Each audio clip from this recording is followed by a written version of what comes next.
السلام علیکم۔ Welcome to my channel خوف کی دنیا۔ تمام ویڈیو اپڈیٹس کے لیے چینل کو سبسکرائب کر کے بیل نوٹیفیکیشن کو آن کر دیں۔ آئیے سنتے ہیں اپنوں کی طرف سے کیے گئے کالے علم کی تباہ کاری پر مبنی ایک سچی سبق آموز کہانی۔ عائشہ، میری طرف دیکھو۔ یہ دونوں بچے میرے بھائی کی اولاد ہیں، مگر مجھے اپنی سگی اولاد کی طرح عزیز ہے۔ ان بچوں کا اس طرح خیال رکھنا کہ انہیں اپنی ماں کی کمی محسوس نہ ہو۔ ان بچوں کی ماں ذہنی طور پر بیمار ہے، ایب نارمل ہے۔ اس کا موڈ بنتا ہے تو کھانا وغیرہ پکا لیتی ہے، ورنہ کئی دنوں تک اپنی ہی ذات میں گم رہتی ہے۔ اور ہاں، تمہیں تو علم ہے کہ میں شہر میں ملازمت کرتا ہوں، کئی مہینے گھر کا رخ نہیں کرتا۔ میری عدم موجودگی میں اگر تم نے بچوں کا خیال نہیں رکھا تو تم میری نظروں سے گر جاؤ گی۔ عقل مند کے لیے اشارہ ہی کافی ہوتا ہے۔ میرا شوہر شادی کے پہلے ہی دن مجھ پر 2 عدد بچوں اور ایک ایب نارمل عورت کی ذمہ داری تھوپ کر کمرے سے باہر چلا گیا۔ میرا ذہن اس وقت غصے کی شدید لہروں میں ڈول رہا تھا۔ جی میں تو آیا کہ ایک تھپڑ دونوں بچوں کو تحفے کے طور پر رسید کروں، مگر جب میں نے انگارہ بنی ہوئی نظروں سے بچوں کی طرف دیکھا تو میرا غصہ ایک دم سرد پڑ گیا، کیونکہ دونوں بچے میرا غصہ دیکھ کر بھی مسکرا رہے تھے۔ لڑکی کا نام صدف، عمر تقریباً 7 سال ہوگی، اور لڑکا جس کی عمر تقریباً 6 سال تھی، اس کا نام صبور تھا۔ یہ دونوں بچے میری دیورانی کے تھے۔ میری دیورانی شوہر کے برے رویے کی وجہ سے نیم پاگل ہو گئی تھی۔ اس کا شوہر یعنی میرا جیٹھ کراچی میں اعلیٰ عہدے پر فائز تھا، لیکن وہ ایک پھوٹی کوڑی بھی بیوی یا بچوں کے نام پر نہیں بھیجتا تھا۔ اس کو نہ بیوی کی پرواہ تھی اور نہ ہی بچوں کی۔ ویسے بھی اب تو اس نے بچوں اور بیوی سے قطع تعلق کر لیا تھا۔ میں نے پہلے ہی دن تمام گھر کا جائزہ لیا۔ وہ گھر کسی کباڑ خانے کا نقشہ دکھائی دے رہا تھا۔ ہر چیز گھر میں بکھری پڑی تھی۔ بچے اعلیٰ قسم کے شرارتی اور ہٹ دھرم تھے، اوٹ پٹانگ حرکتیں کرتے نہ تھکتے تھے۔ جن بچوں کو تربیت سے محروم رکھا جائے ان کی زندگی یوں بھی بے ترتیب ہو جاتی ہے۔ کبھی روتی تھی تو کبھی کہکے لگا کر چیزیں ادھر ادھر پھینکنے لگتی۔ میں نے جیسے تیسے دن تو گزار لیا، لیکن رات کو موقع غنیمت جان کے میں نے سارا غصہ اپنے شوہر نعیم پر انڈیل دیا۔ دیکھو نعیم، میں کوئی کسی کی کنیز نہیں ہوں، نہ ہی ان بچوں کو جہیز کے طور پر لائی ہوں۔ بڑے شرارتی بچے ہیں، مجھ سے تو نہیں پلنے والے۔ ان دونوں کو اپنے باپ کے پاس بھیج دو۔ اور یہ دیورانی جی، پاگل عورت ہے، مجھے اس سے بہت ڈر لگتا ہے۔ تم شہر چلے جاؤ گے تو نہ جانے یہ میرا کیا حشر کر دے۔ اس کو تو کسی پاگل خانے میں ایڈمٹ کروا دو، مہینہ 2 مہینے میں ٹھیک ہو جائے گی۔ اوہو، لاٹ صاحب کی بیٹی نے پہلے دن سے ہی احکامات جاری شروع کر دیے۔ کان کھول کے سن لو، بچے تو تم ہی پالو گی اور بھابھی کو بھی تم سنبھالو گی۔ وہ ویسی پاگل نہیں جیسی تم سمجھتی ہو، کبھی کبھار دورہ پڑتا ہے، پھر آپ ٹھیک ہو جاتی ہیں۔ بھائی صاحب کو نہ بیوی کی ضرورت ہے نہ بچوں کی، وہ اپنی زندگی سے مطمئن ہے، لہٰذا ان لوگوں کی ذمہ داری ہم پر عائد ہوتی ہے، سمجھی تم؟ نعیم نے تحکمانہ لہجے میں کہا تو میں خاموش ہو گئی۔ چند دنوں بعد نعیم اپنی ڈیوٹی پر چلا گیا۔ میں بھی قسمت سے سمجھوتا کرتے ہوئے گھر، جٹھانی اور بچوں پر بھرپور توجہ دینے لگی۔ سارا دن گھر کا کام کرتی، بچوں کو کھانا کھلاتی، وقت پر اسکول بھیجتی، صفائی ستھرائی کا خیال رکھتی تاکہ ان کا مستقبل روشن ہو۔ بچے بھی مجھ سے بہت جلد مانوس ہو گئے تھے، مگر میرے من میں یہ کھٹکا موجود تھا کہ جب میری اپنی اولاد ہوگی تو گھر کا ماحول پرسکون نہیں رہے گا۔ نعیم ہر ماہ معقول رقم بھیجتا تھا، جس سے ہماری گزر بسر بہتر طریقے سے ہو جاتی تھی۔ میں کچھ رقم پس انداز بھی کرتی تھی تاکہ مشکل اوقات میں کام آ سکے۔ نعیم جب بھی چھٹی پر آتا تو صدف اور صبور کے لیے ڈھیروں تحفے لاتا۔ وہ دونوں بچوں کو اتنا پیار کرتا تھا کہ مجھے جلن سی محسوس ہونے لگتی۔ میں اللہ رب العزت سے دعا مانگتی کہ یا اللہ میری گود جلد ہری کر دے تاکہ نعیم کا دھیان صبور اور صدف سے ہٹ جائے۔ میری دعاؤں نے جلد ہی اللہ کی بارگاہ میں قبولیت کا درجہ حاصل کر لیا۔ میں ایک بچے کی ماں بن گئی، پھر گزرتے وقت کے ساتھ دوسرے، تیسرے، چوتھے اور 5ویں بچے کی بھی ماں بن گئی۔ اپنی اولاد ہو جانے کی وجہ سے نعیم کا پیار 2 حصوں میں تقسیم ہو گیا تھا۔ لیکن پھر بھی ہم صدف اور صبور کی ہر خواہش کو پایہ تکمیل تک پہنچانے کی ہر ممکن کوشش کرتے تھے تاکہ ان کو شکایت کا موقع نہ ملے۔ لیکن اس کے باوجود میں اکثر اپنے بچوں کے مستقبل کے بارے میں سنجیدگی سے سوچنے لگتی تھی۔ نعیم، اب صدف اور صبور بڑے ہو گئے ہیں، اپنا برا بھلا خود سوچ سکتے ہیں۔ ہمیں ان کا خرچہ اٹھاتے ہوئے مدتیں ہو چکی ہیں۔ اب ان لوگوں کا پیچھا چھوڑ دو، کچھ اپنی اولاد کے بارے میں بھی سوچو۔ وہ چھوٹے بچے ہیں، ان کو تمہاری توجہ اور محبت کی ضرورت ہے۔ بالآخر اپنی سگی اولاد ہی کام آئے گی، پرایا پھر پرایا ہوتا ہے۔ ہم نے کوئی عمر بھر کا ٹھیکہ نہیں لے رکھا ان لوگوں کا۔ صبور سے کہو کہ وہ جوان مرد ہے، ہاتھ پیر مار کر خود کمائے اور اپنی ماں بہن کو بھی سنبھالے۔ میں نے نعیم کو سمجھانے کی کوشش کی۔ نعیم میری باتیں سن کر سوچوں کے سمندر میں غوطہ زن ہو گیا۔ کیا سوچ رہے ہو؟ بات کرو نا صبور سے۔ میں نے موقع غنیمت جان کر نعیم کے جذبات کو بھڑکانا چاہا۔ عائشہ، میں تمہاری خواہش کا مان رکھتے ہوئے صدف اور صبور سے بات کرتا ہوں، بلاؤ ان دونوں کو، نعیم نے کہا۔ میں بہت تیزی سے اٹھی کیونکہ برسوں بعد میری خواہش کو پایہ تکمیل تک پہنچایا جا رہا تھا۔ میں اپنے شوہر اور بچوں کے ساتھ زندگی کا ایک ایک لمحہ بتا دینا چاہتی تھی۔ اب میں اپنی زندگی میں کسی دوسرے فرد کی مداخلت سے آزاد ہونا چاہتی تھی۔ میں نے صدف اور صبور کو آواز دی تو وہ دونوں ذرا دیر بعد کمرے میں داخل ہوئے اور نہایت فرما برداری سے سر جھکائے ہوئے نعیم کے سامنے کھڑے ہو گئے۔ جی چاچا جی، آپ نے بلوایا تھا؟ صبور نے بہت دھیمے لہجے میں کہا۔ بیٹا صبور، تم اور صدف میرے بھائی کی اولاد ہو، مگر میں نے کبھی بھی تم دونوں کو خود سے الگ نہیں سمجھا۔ جیسی میری سگی اولاد ہے ویسا ہی تم دونوں کو بھی سمجھا ہے۔ تم دونوں کو برابر کا درجہ دیا ہوا ہے۔ بیٹا، حالات انسان کو مجبور کر دیتے ہیں اور کچھ تقدیر کا لکھا ہوا بھی بھگتنا پڑتا ہے۔ میں ایک معمولی تنخواہ دار ملازم ہوں، میرے 5 بچے ہیں۔ اس مہنگائی کے دور میں دال روٹی مشکل سے ملتی ہے۔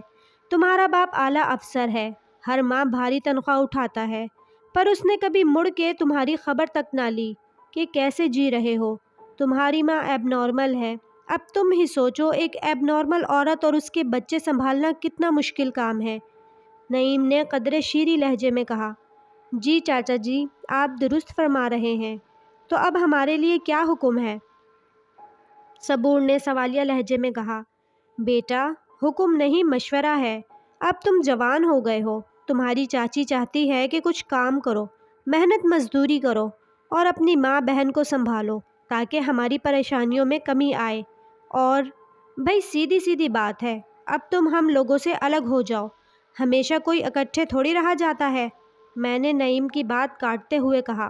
صدف اور صبور دونوں آنکھیں پھاڑ کر مجھے گھورنے لگے۔ اچھا چاچی جی، آپ نے چال تو چل دی ہے، اب دیکھتے ہیں بازی کون جیتتا ہے کون ہارتا ہے۔ جاتے ہوئے صبور نے یہ فقرہ سرگوشی میں مجھ پر پھینکا تو مجھے یوں محسوس ہوا جیسے صبور مجھے چیلنج دے کر گیا ہو۔ دیکھا نعیم، دونوں نے کیسے پر نکالے ہیں۔ میں نعیم کو مزید بھڑکانا چاہتی تھی۔ عائشہ، میرا تبادلہ کراچی ہو گیا ہے، میں تو جا رہا ہوں، اب تم جانو تمہارا کام، جو بھی نتائج سامنے آئیں گے ان کی ذمہ دار تم خود ہوگی۔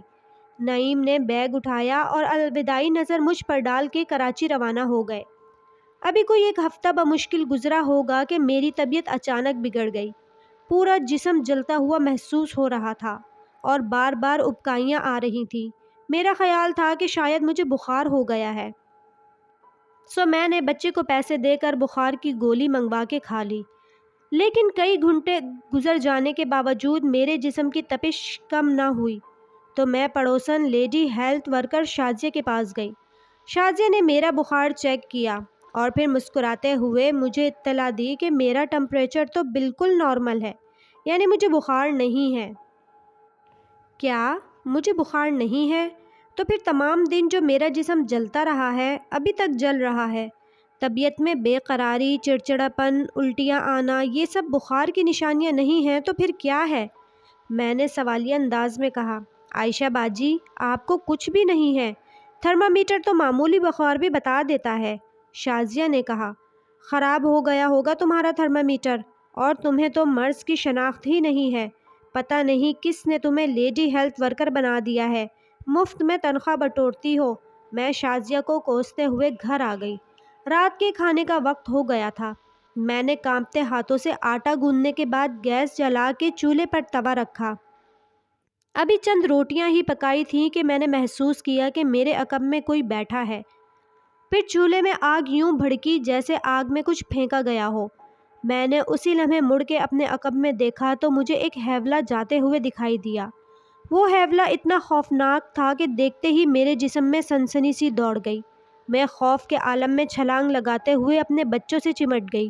ارے کوئی ہے، بچا لو ہمیں، یہ مجھے اور میرے بچوں کو اٹھا کے لے جائے گا، میں تمام قوت مجتمع کر کے چلائی۔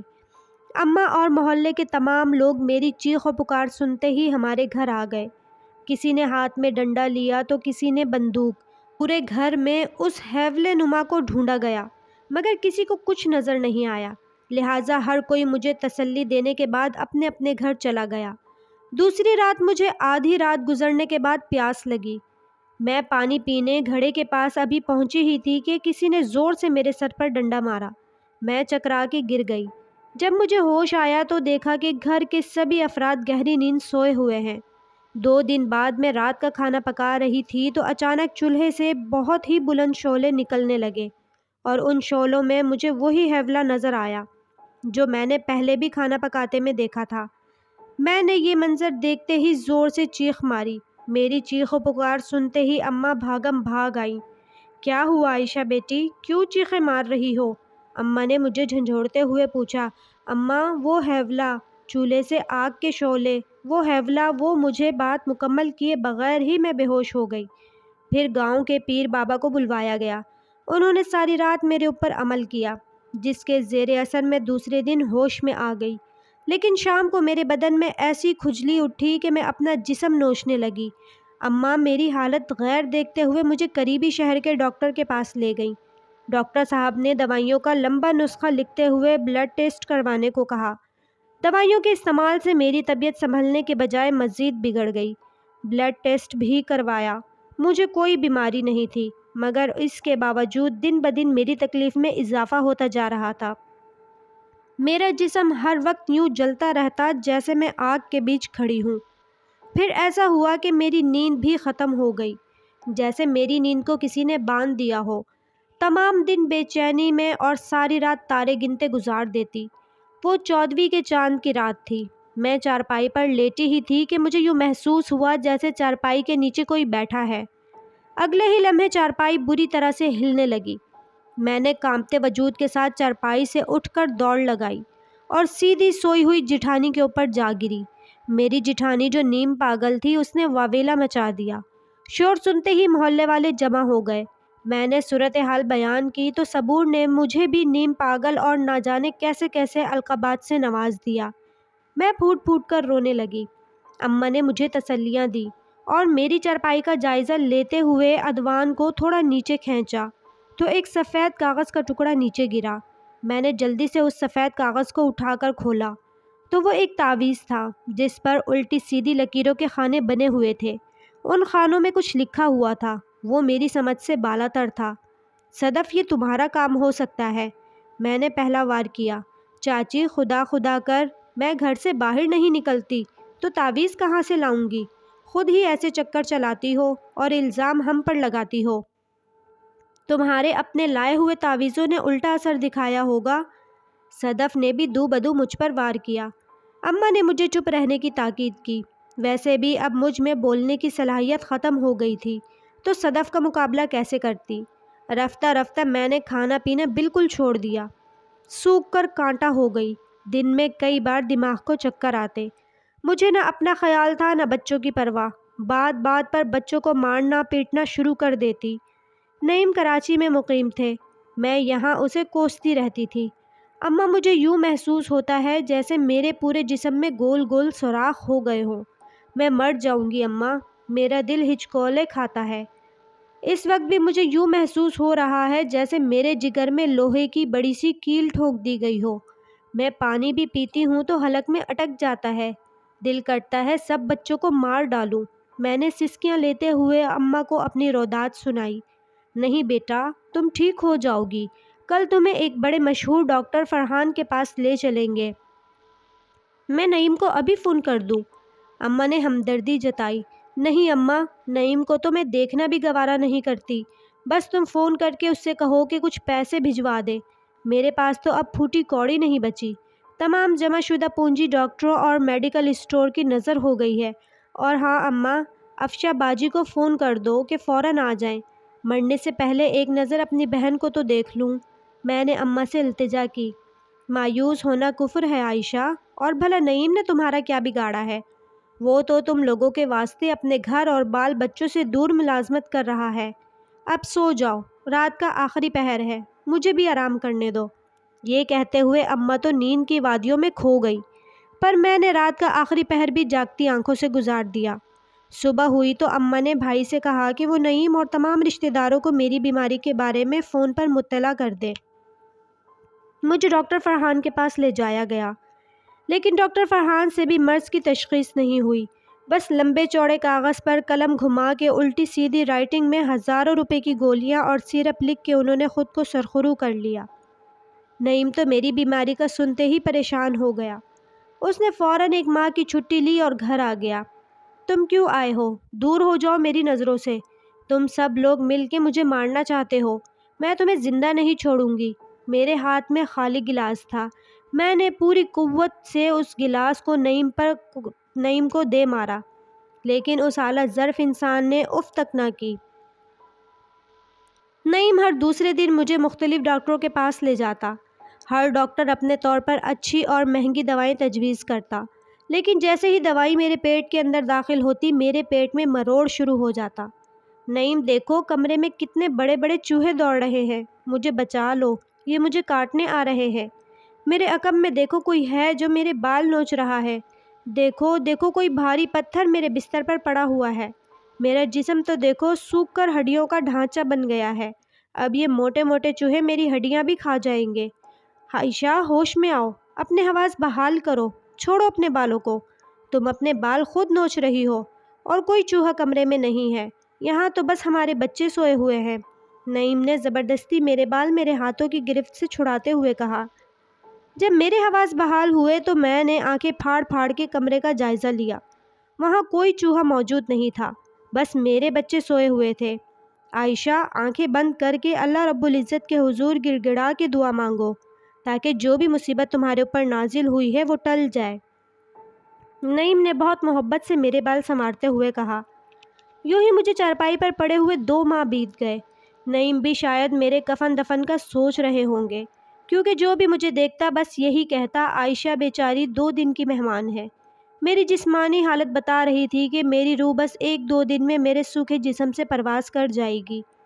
رات کے پچھلے پہر مجھے گھنگرو کی جھنکار سنائی دی۔ میں نے چاروں اطراف نظر دوڑائی تو سیاہ لباس میں ملبوس ایک عورت میری طرف آ رہی تھی۔ اس کی لال لال آنکھوں سے شعلے برس رہے تھے۔ وہ عورت اتنی خوفناک تھی کہ اسے دیکھتے ہی میری چیخ نکل گئی۔ کیا ہوا عائشہ، کیوں بلا وجہ چیخیں مارتی ہو؟ نعیم نے میرے بالوں کو سہلاتے ہوئے کہا۔ میں نے خوفناک عورت کی طرف اشارہ کیا جو اس وقت ہمارے کمرے کے دروازے پر کھڑی تھی۔ میرے اشارے پر جیسے ہی نعیم نے مڑ کر دیکھا تو وہ عورت غائب ہو گئی۔ عائشہ، مجھے لگتا ہے تم پر کسی جن بھوت نے قبضہ کر لیا ہے۔ اب تمہارا علاج ڈاکٹروں کے پاس نہیں، عاملوں کے پاس ہوگا، نعیم نے کچھ سوچتے ہوئے بڑبڑانے والے انداز میں کہا۔ نعیم کے منہ سے عاملوں کا ذکر سنتے ہی میرے دماغ میں ایک جھماکہ سا ہوا۔ اس کی اس نئی سوچ نے جیسے مجھ میں جینے کی امنگ پیدا کر دی۔ اس وقت میں نے اپنے ہونٹوں کو جنبش دے کر مسکرانے کی کوشش کی۔ نعیم نے مجھے مسکراتے دیکھا تو اس کی آنکھوں سے خوشی کے آنسو رواں ہو گئے۔ دوسرے دن نعیم مجھے گاؤں والی مسجد کے پیش امام کے پاس لے گئے اور انہیں تفصیل سے میرا حال بتایا۔ بیٹا، تم نے آنے میں بہت دیر کر دی، پھر بھی میں نے پلانے کے لیے تعویذ وغیرہ دے رہا ہوں، مگر جتنا جلد ممکن ہو کسی بڑے عامل سے رجوع کرو، پیش امام صاحب نے تشویش بھرے لہجے میں کہا۔ گھر آ کر نعیم نے مجھے تعویذ پانی میں گھول کر پلایا تو مجھے قدرے فرحت محسوس ہوئی۔ اب نعیم اسی تگ و دو میں لگ گیا کہ کہیں سے کوئی بڑا عامل تلاش کر لے۔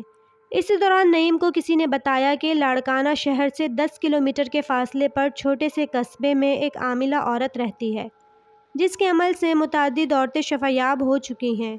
اندھے کو کیا چاہیے 2 آنکھیں، مجھے فوراً اس عاملہ عورت کے پاس لے جایا گیا۔ بی بی، تم کالے علم کی لپیٹ میں آ چکی ہو، تمہیں مارنے کا سامان کیا گیا ہے۔ اگر تم 2 دن بھی آنے میں دیر کرتی تو قبر کے حوالے ہو چکی ہوتی۔ میرے پاس تمہارا مکمل علاج تو نہیں ہے، لیکن اتنا ہو جائے گا کہ تمہیں زندگی مل جائے گی، عاملہ نے مجھے گھورتے ہوئے کہا۔